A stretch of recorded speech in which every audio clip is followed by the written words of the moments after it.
Hello and welcome to the MMA Split preview show for this upcoming UFC Vegas Fight Night card headlined by Corey Sandhagen taking on Song Yadong. It is a preview show because our pick season has finished. It is over, it is done. Josh won. I came very much in last place by a considerable distance. It was not a good showing from me. You will be hearing in just a few minutes' time what my punishment is and me performing my punishment for last place on this podcast. But we're going to take a bit of a break from the picks just for a couple of weeks. So we're still going to talk about the upcoming card, but it's just going to be a preview. I'm, of course, your host, Matt, joined as always by producer Josh. Hello. Who is now on the screen. Hells yeah. And yes, we are in the same clothes as we wore when we did our podcast, but that is because we record these on the same day. Same as it is every week. You should know by now. Hopefully so. But if there are any new viewers, of which there might be, because I got to say, our last video, it's been jumping up. We've had just the little reshuffle video that we released on Saturday, just a few hours before the card started. That ended up getting like 35 views. Last minute, that's not bad. Our pick show, which turned out to be completely irrelevant in the main scheme of things for that card, got over 150 views. So everybody, thank you so much for the views. Please leave more likes, leave comments, even if they're shit. Let us know if you didn't like it. Let us know if you are enjoying the content. Let us know your thoughts. Everything's appreciated. And thank you so much for watching. And honestly, we're going to hope that we can keep these views coming and keep you guys entertained. Well, we've noticed this since we started putting a bit more effort into the presentation, get a lot more views. We've really only kind of scratched the surface. We've got a lot of stuff planned, so it's going to be cool. Yeah, let's crack on 500. That's what I'm saying. Absolutely. Absolutely. With all of that out the way, please do subscribe if you are not subscribed already. Let's talk about this card. It's, you know my saying, the card after the pay-per-view can always be a little bit of a drop down, but this is a really tasty main event with a lot on the line. Corey Sandhagen is 0-2 in his last two fights. Yeah, but let's be fair. It's TJ Dillashaw and Piotr Jan. I mean, the guy, since losing like way back in the fucking day, he's only lost to like former champs or soon to be champs, you know. The guy's proven that he is basically at that level.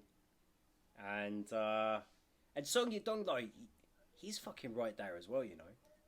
I mean, well, here's the thing. So I was going to say, obviously, Sandhagen's coming in. The reason I bring up the 0-2 is that you lose this fight, all of a sudden you're 0-3. Now, the circumstances are, a lot of people think he beat TJ. The loss you're referring to Peter Yan, that was actually for an interim title. That was a championship fight. So this is the cream of the crop. Whereas Song Yadong, red hot form, coming in, never looking better. This is a big step up in competition. Yeah, it is a big step up for Song Yadong. And I think if Corey lets the recent run of form get to him, if it gets like, you know, if it affects him mentally, which I don't think it will, but if it was to affect him mentally, that would make this a much closer fight. I think Song Yadong's got the pressure on him though. I think he's the one that has to perform. He's the one that's taken a big step up in competition. He's the one that has the most to gain from this. Corey Sandhagen, everything he says is kind of what you need to be saying. And he's quite honest with things as well. He doesn't try to present this kind of infallible, I'm tough as like all hell, nothing can get to me kind of front. He's very honest about things. I just don't think he's going to get shook here. That being said, I'm very glad we're not doing picks this week, because there's only maybe 2 fights on this card that I feel confident in picking. Maybe less. I feel confident in this main event, I have to say, but let's look at the style matchups, because I think this is going to be where the fight really lies. First and foremost, I think Corey deserves a lot of respect for taking this fight. It's a fight that shows he's in that I'm going to build myself back up to a title shot. He's not hanging around trying to get a top 5 guy straight away. He's going, no, give me the guy that is charging up, trying to get his own shot for the first time. I'll beat that guy and then re-establish myself and go from a platform of victory forwards. Style-wise, obviously, Song Yadong, his striking is boxing. That's what he likes to do. He likes to be pressuring in that boxing range. He can grapple, but a lot of that grappling is just to keep the fight in boxing range where he can knock you out. And certainly the last 2 or 3 fights is where it's all started to click, and we're seeing finishes and aggression and power and timing. He's waiting for the right moment. He's setting things up in the right way. It's all looking really, really good. I still remember the Song Yadong that lost to Kyler Phillips. And Corey Sandhagen is very close to the idea of what Kyler Phillips would view himself as the finished article. Corey Sandhagen's style is what Kyler Phillips wants his end result to look like. And it's done with a little bit less spinning stuff. It's a little bit less creativity for creativity's sake. It's just so many different weapons, so many different levels, so many different understandings in both southpaw and an orthodox stance. And a similar frame as well. Yeah. And he's going to have a reach advantage. He's going to have a length advantage. And he's seen Song Yadongs before. This isn't the first Song Yadong he's going to fight in terms of that boxing style. The caveat to that is that you could say the same thing about Peter Yan. And Peter Yan was able to find his moments and really put the pressure and end up getting the better of Corey. So there is an avenue for Song Yadong to win this fight. I don't know, man.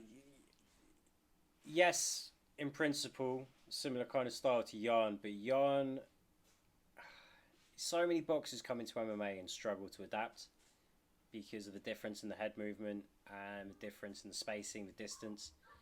But Yan isn't a counter striker. He understands how to pressure and set things up. I don't see that from Song Yadong in the same way. Corey Sandhagen is going to have more room to operate in this. He's going to be able to... I don't think it's necessarily going to be easy to control the distance because Song Yadong is going to keep pressuring and coming forward. But there are going to be moments where he's able to land in a big way, in a significant way, in a fight momentum changing kind of way. He's not. I don't know if he's necessarily going to be able to put Song Yadong out, but he's going to be able to affect the course of this fight multiple times throughout the fight. And I don't know if Song's going to be afforded the same opportunities. I just don't see it panning out that way. Well, obviously, the other factors to consider with Song, he's 24 years old. He's a kid. Yeah. And despite only being 24, he's 19-6-1. So he's at 27. This is his 28th fight. 27th fight. It's his 27th fight. My maths was terrible there. That's a lot of fight experience for a young guy. But maturity isn't just a numbers thing. It's something that you do develop with age naturally over time. I think the mental side of things, I think Corey is very switched on. He meditates a lot. He reflects very well. He has an ability to kind of look at things and take the positives from them. You know, even when he lost to Aljamain Sterling, you know, he was so honest about that and talking about like, hey man, he came out with an intensity that I didn't have. And I was intimidated by that guy. And that gave him the ability to just take me down and dominate because I was fearful. So he's already had a situation where he's had to look at his own mental preparation, make an adjustment. And since making that adjustment has looked way better. Obviously, the difficulty in particularly the Peter Yan loss, he fought really well in that fight. And he just got beaten by a better guy. And that's tough to take. But if Peter Yan couldn't finish him, and if he still arguably definitely got one, but arguably could have been given 2 rounds out of 5 against Peter Yan, I have to believe he's going to have too much for Song. And Song's going to bounce back. This isn't a loss that's going to throw Song off by any stretch of the imagination. But I think this is a loss that he will take as a big learning curve before he finally makes that big step up and really goes for the top 5. Yeah, it's a win-win for Song. You know, like Kavanagh says, John Kavanagh says, you win or you lose. Sorry, you win or you learn. Okay, and that's never truer than in a 5-round fight against top competition. It's a great fucking opportunity for Song. It's a good fight. It's honestly just a good fight to make. This isn't like O'Malley fighting Jan. This is a good fight to make. I'm pretty fucking excited for it. I don't think Song's going to get completely outmatched, but there will be pockets of the fight where it looks like he doesn't belong in there, and he's going to win over some fans by bringing it back in, overcoming adversity, getting it close again, just by being unrelenting, coming forwards, being fast, pushing the pace. Ultimately, though, Sandhagen's just going to have too many opportunities to make big, impactful moments, and we score damage these days.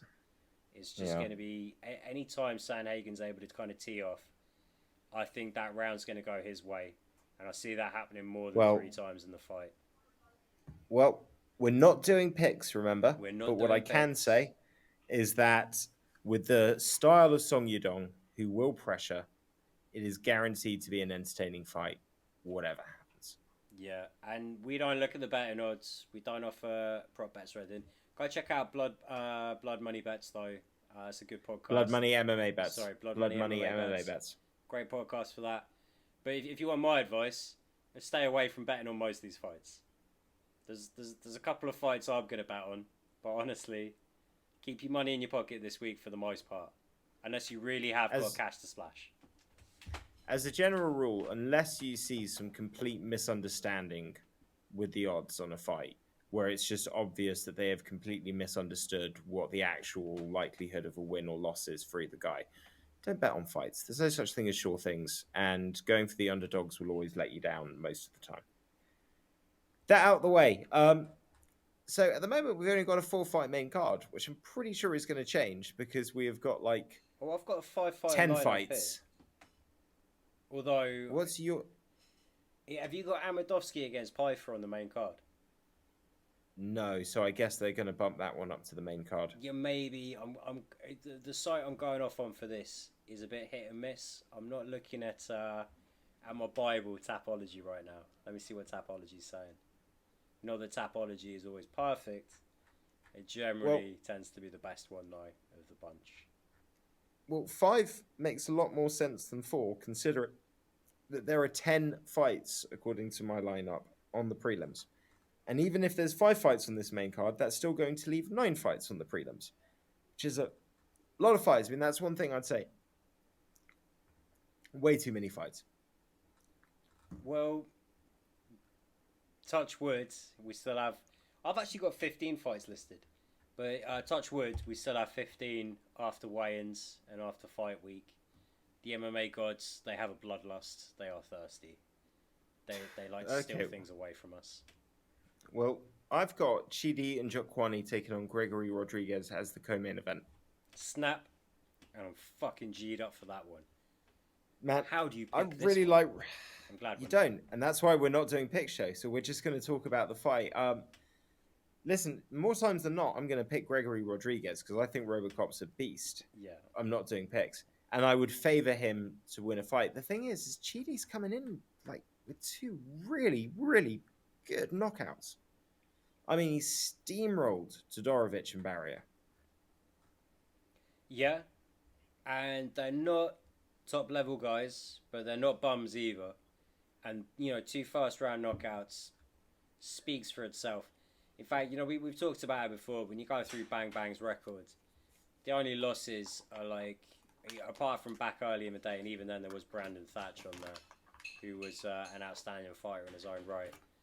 But it's Andrei Koreshkov, 2-time Bellator welterweight champ, and that was at 175. Yeah. John Salter, very, very decent middleweight. And obviously Rafael Carvalho, former champ. And since then, he's reeled off 4 straight. 2 of those in the UFC, 1 in Contender Series. Powerbar, Todorovic. Decent guys. This, he's passed the litmus test as far as I see it. And it's frankly just he's always a danger. The ability to kind of just finish that fight. Rodriguez will leave himself open. Go on, sorry. I'm talking. He's got that Chris Curtis thing of the record got a little bit ugly before it started getting good, and everyone kind of gave up or stopped looking at him as being like a UFC kind of guy. And then once that happened, a little bit like Chris Curtis, he just starts piecing guys up and smashing everybody that he fights on the regional circuit. Comes in his mid-30s into the promotion and is just fighting like a guy who has an understanding of, I ain't got time to waste, man.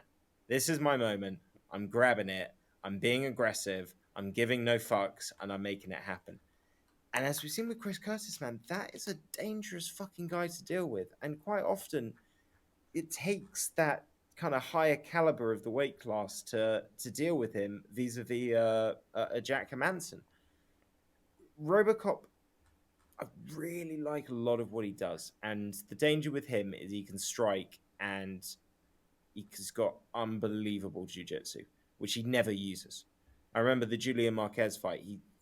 It's not the knockout that impressed me. It's this moment where he just, no clinch, no grip, just behind him, just jumped up and perfectly established a back triangle, body triangle. And it's just like, what the fuck? How does somebody who is 6'3", 6'2", 205 pounds, 185 pounds, probably 200 pounds in the cage, have that kind of body control and dexterity? I would think Rodriguez should be able to handle this. But the one thing I'd say that is going to be in Chidi's favor is I do think he'll be able to set the pace of the fight, because Rodriguez does have that kind of like slow, he'll have the high guard, he'll kind of slowly walk you down, he'll wait for his moments. Yeah. He'll give somebody the opportunity he wants to hit you when you're hitting him, or he wants to hit you while you're cocking, or after you just hit him. He wants to hit you not when he's setting it up where you can maybe halfway see it coming. He wants to hit you when it's going to knock your fucking lights out, when you're talking into it. And that could be a dangerous game to play with Bang Bang. Both of these boys have got life-changing power in their hands and their limbs. It's such a hard one to pick. And Rodriguez, he will leave those openings there. It's that risk-reward trade-off that everybody has to navigate. They can both grapple. I'm glad we're not doing picks, and I can understand why they've put this as the co-main event, because it really deserves to be. It's either a fast finish or it's a really good fight. There's no if buts and maybes about it.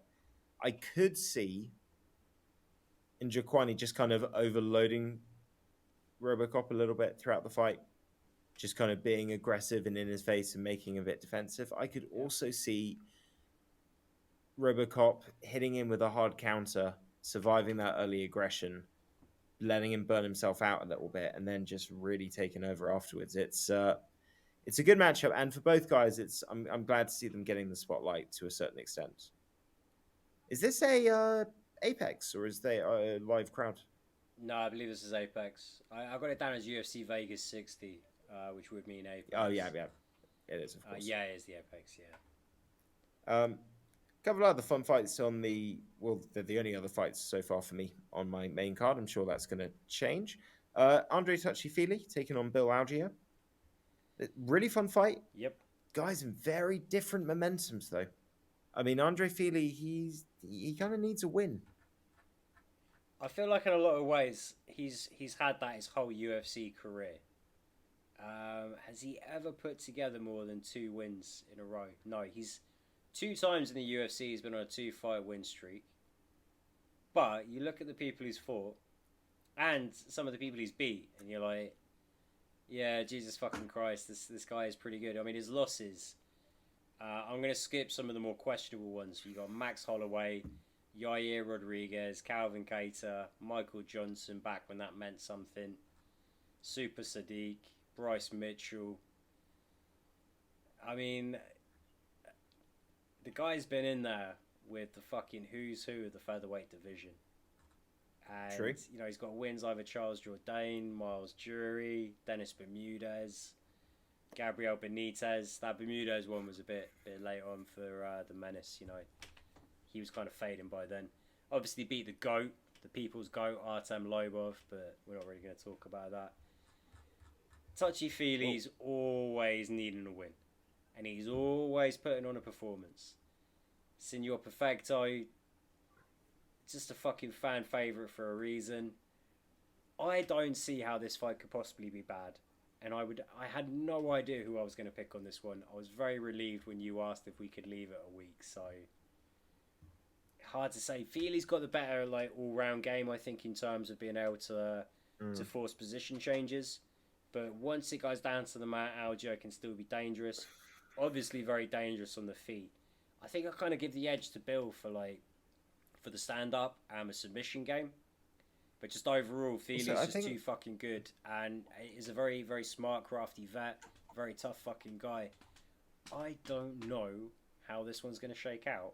I just know we're all going to enjoy it. Feely needs space, man. That's the thing. Guys that can pressure him, particularly with wrestling, he doesn't tend to do as well against. And he got knocked out really badly in his last fight. And whenever I see a guy that's known for just being impossible to finish get knocked out with a single punch, particularly somebody that's been in the UFC as long as he is, cuts a lot of weight to get down to featherweight. It's a good matchup. But yeah, we're not doing picks. Tanabosa taking on Rodrigo Nascimento Ferreira, I believe is his last name. Ferreira. I really like Tanabosa. I'm always happy to see him on the card. He's a smaller sized heavyweight, but I like the fact that he uses volume. His boxing's really nice. He's never going to get past a certain level, but I think he's a fun guy to have on the main card. Yeah, anytime you have not a real heavyweight against a real heavyweight, the temptation is to just pick the guy that is better suited to the weight class. But Tanabosa just kind of does find a way, and again, for the most part, he only really loses to decent competition. In the UFC, I think his only losses are Gane, Arlovsky, and Latifi. The Latifi one was a close fight. Latifi's not a heavyweight either, so.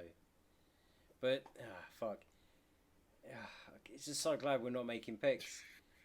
Can he stay away from the power and keep piecing them up and take a decision, or maybe even, because it is still heavyweight after all, land a few good shots and force the finish through volume? Or does Nascimento catch him? I don't know. It's a good fight to have on the main card. They do love to put a heavyweight fight on that main card, on these fight night main cards, don't they? Yeah, and it usually pays off. Yeah, and it's weird because let's look at the prelims. Some interesting fights on the prelims that I would argue could easily be on the main card. I mean, you got Fluffy Hernandez, Barrio, both guys looking. Barrio we shit on a lot, but he's actually started really putting it together. Fluffy, obviously. Yeah, we do shit on him a lot. I was going to defend us. We do shit on him a lot. Yeah. We shit on him a lot. I pick him a lot though, and he does come good for me for a fair amount. Yeah. I mean, that's a good feature fight on the prelim, to be fair. Obviously, Fluffy's coming off a couple of wins, including that fantastic submission over Rodolfo Vieira. Damon Jackson, Pat Sabatini, you said it yourself, grappler's delight. Yeah, I'm fucking excited for that one, man. I know Dana White won't be, but I am. I really, really cannot wait for that one. And again, I don't know who to pick.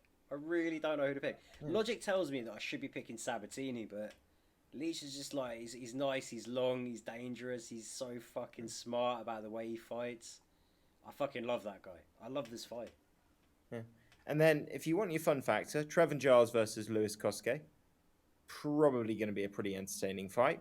And this is what I really want to focus on these prelims, because they're definitely worth watching. They have hidden a couple of potentially very significant fights for women's MMA kind of down on this card, because you've got Aspen Ladd fighting Sarah McMahon. Now, I don't think that's going to be a title eliminator, but with the sparsity of bantamweight, whoever wins that is in the conversation. Yeah, I mean, right up there. you win that, and the smart call out is Aldana to fight for the belt after Ketlin Vieira, if you wanted to be really tactical about it. And then Maria Agarpava, who either looks brilliant or looks terrible. And there's no line in between so far. She either dominates or she seems to just completely gas out in 2 minutes. It's very strange.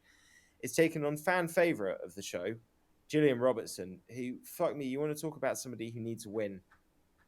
She needs a win because, there's the whole, Din Thomas's protege, the jiu-jitsu is so good, but it's just not happening for her. And the division is getting deeper around her. So she's not actually moving forwards. She's not even staying where she is. She's kind of dropping backwards. And that's a problem. For Agarpava, she came in with a huge amount of fanfare after her first win. And since then, it's when she's good, she's good. When she's not, it's what the hell happened to that good fighter we saw last time? Yeah, it's kind of a bit of a stop the rot fight. You know, one of them's going to get back on the right track. And again, it's just a good fucking fight. I couldn't agree more. Yeah. I don't understand why the Aspen Ladd McMahon fight isn't on in place of Amadovsky Pfeiffer.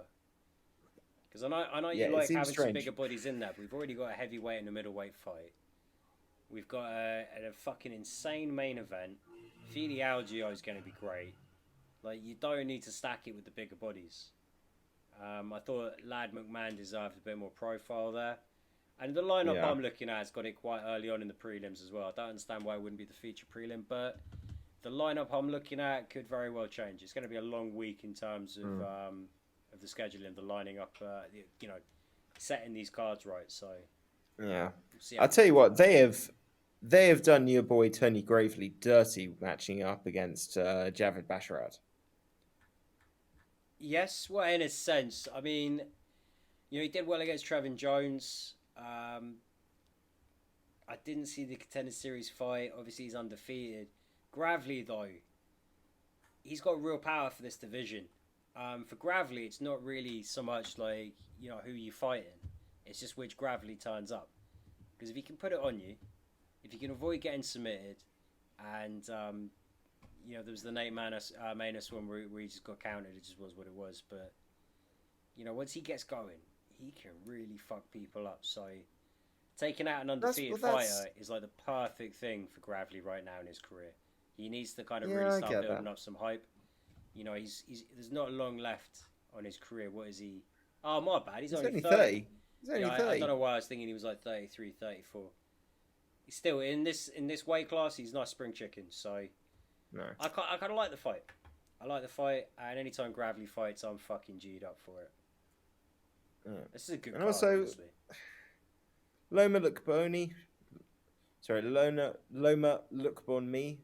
Her name is literally Lookbonme. It's too funny.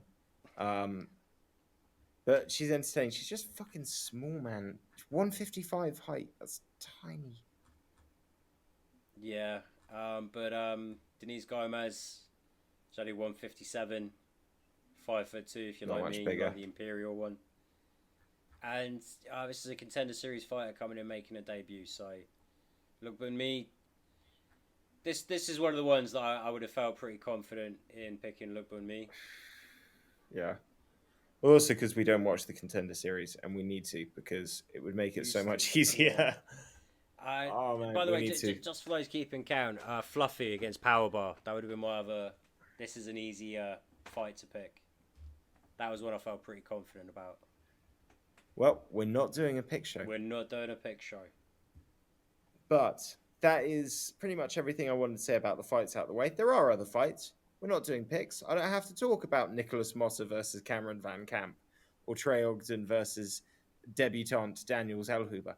Not this week, my friends. Not this week. Instead, to end what we thought was going to be at the beginning, but to end the podcast, I didn't just lose €5 to Josh coming in last place. Sly also lost €5 coming in second place. But we decided last place has to do a punishment selected by the winner. And Josh, being an Eagles fan, has asked that I sing with my full verve and gusto and passion the Eagles fight song, which fortunately is only about 15 to 16 seconds long, so it wasn't too difficult to memorize. I wanted to honor it. It's a little longer than that. I reckon it's got to be about 30, right? Kate suggested to me that you should eat cold baked beans, which I thought I was very glad. I was very glad that you. Terrible. I would have vetoed that. I would have vetoed that immediately. Yeah, I didn't understand. Nothing you hate with baked ketchup beans. And baked beans. Did you ever tell Kate that you hate baked beans? I'm just trying to work out how cold she is. If I did, she's evil. If she actually memorized something I said in a personal fitness training session and held on to it so that it could be used against me years later in a punishment on my podcast, that would be that'd be some pretty super villain shit. If you don't hate baked beans, the difference between cold and hot baked beans isn't that fucking huge. I would eat cold baked beans. It's not the end of the world. I don't know. Either way, I just want to do something that I'm going to enjoy rather than try to shame or embarrass you in any significant way. Have you got the music in the background, or are you just gonna give it some gusto? I'm just gonna give it some gusto. I wanted to do a Shatner style version similar to his performance of Rocket Man, but Josh asked that this is done with respect to the team that it's honoring. The only problem is I had this memorized beforehand. I've just got to double check I can do it after smoking more weed and talking on the podcast. Bring the lyrics up. Let's do it right. I said I'd memorize it. Okay. We have some water first. I spilled some water. That happened. Okay. We're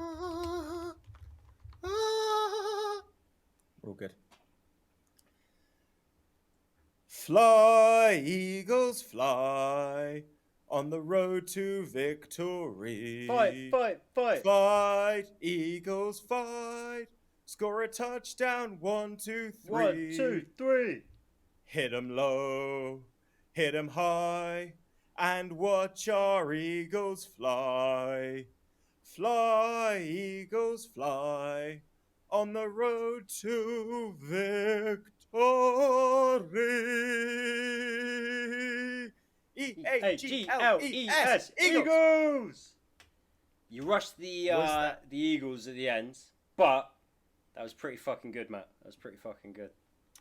I hope the passion level was at the required standard. I hope my neighbours understood why I was shouting there. They're pretty cool. I think they get it. Yeah, I think Mia's going to be very confused downstairs, but that's neither here nor there.